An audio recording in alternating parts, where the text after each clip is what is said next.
Maybe you felt it before. One morning you wake up, you have your coffee, you get ready, you do everything as usual. You go to work, you pay your bill, you talk to people. From outside, everything sounds normal. But inside, it's strange. It's just like someone pressed mute.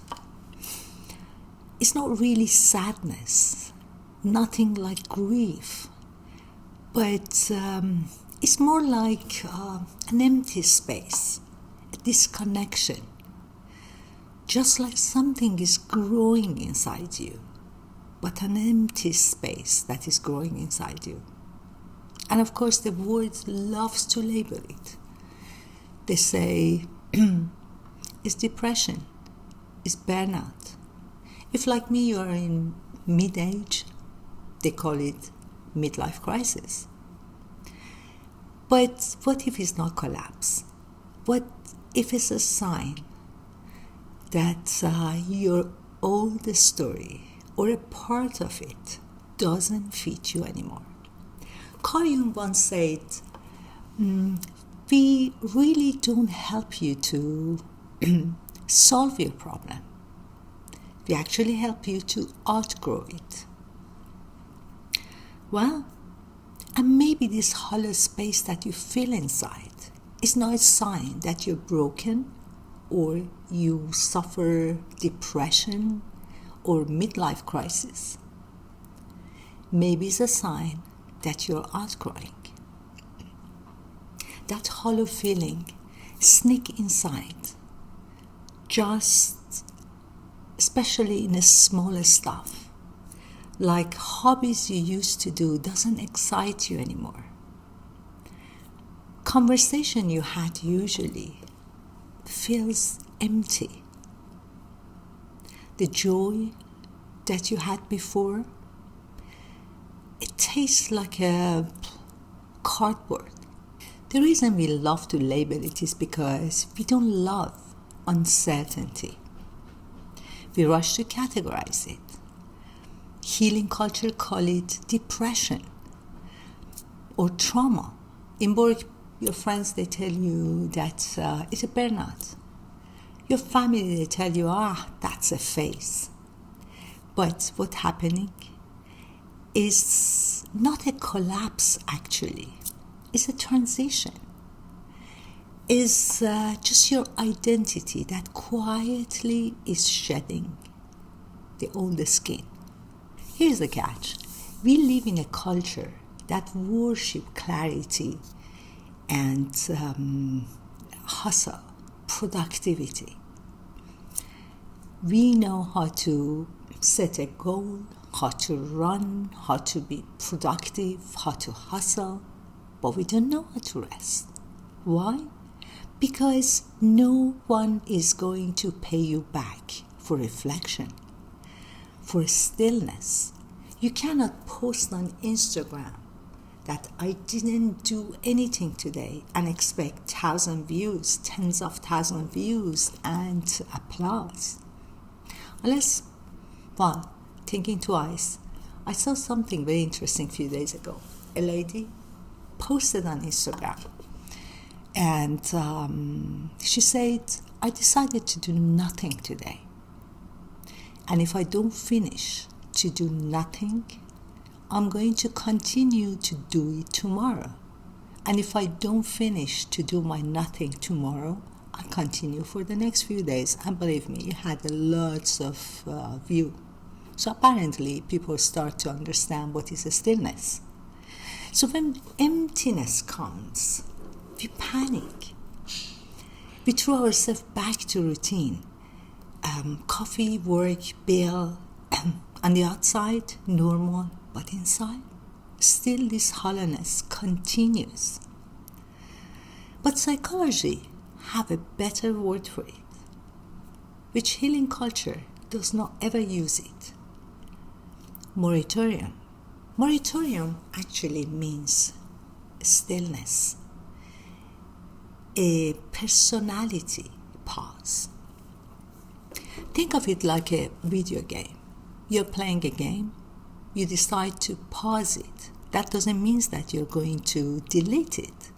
That means that you're using that moment of pause to decide, am I actually going to continue the first and the next level of this game? That hollow space inside you is an invitation, actually. Invitation to reflect on yourself. To ask yourself a better question, like, does the future I'm chasing really fits me? Am I becoming a person that I want to be? Or the happiness I'm chasing is just meaningless? And there's a science part. Research in development psychology shows that people who allow that stillness and use the hollow space and that moratorium period, instead of forcing themselves to back quickly to the routine, often build a stronger and more flexible identity in the long run.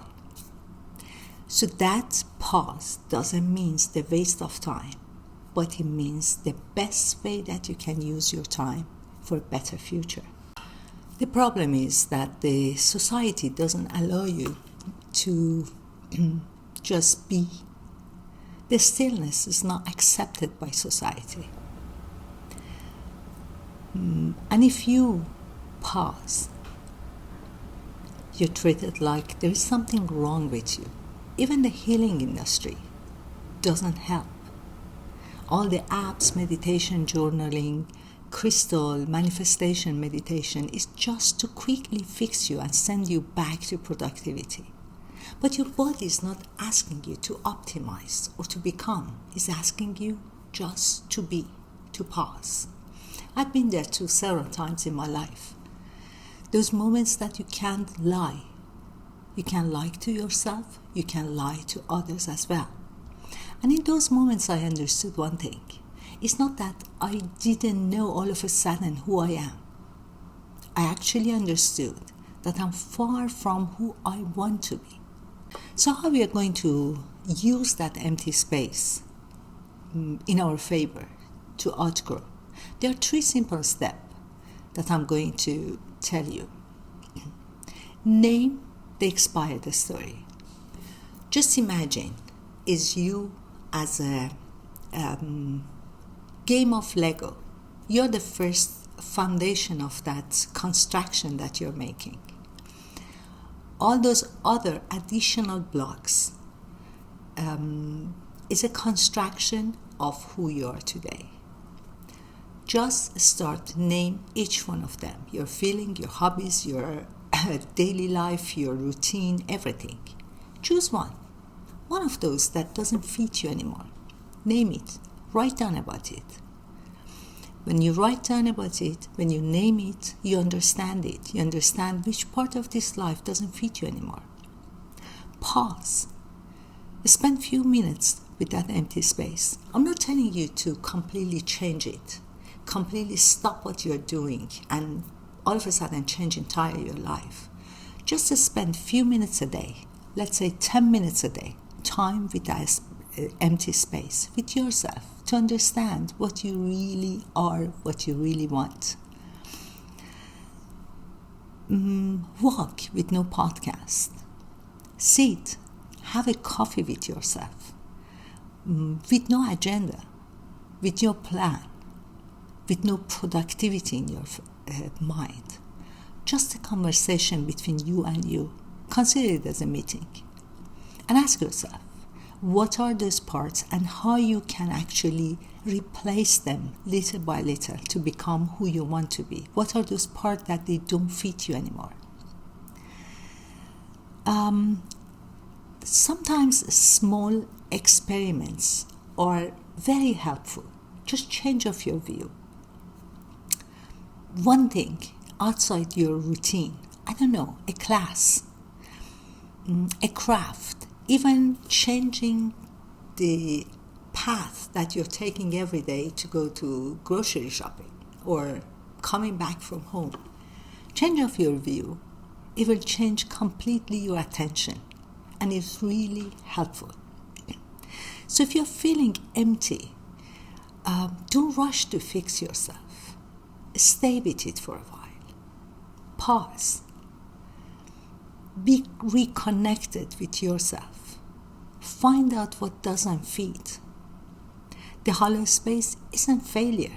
It's a sign of outgrowth. It's a sign that your old story doesn't fit you anymore. Be like a writer. The empty space starts when you start to read your story, and then all of a sudden the book doesn't sound interesting because you know how it ends. The end of the book is not what you really expect. So that's really interesting moment. The hollowness is just another chance to rewrite your story. You pause that book because you want to change the end of it. Well, and the beautiful thing is, you and only you are the one who can rewrite the story. So if you like it, please subscribe, like, or send it to someone who maybe need it. And thank you for being here with me. And I see you next time. Oh, don't forget to tell me if you had this feeling, how you deal with it, and what is your experience with that empty space. See you next time. For now, goodbye.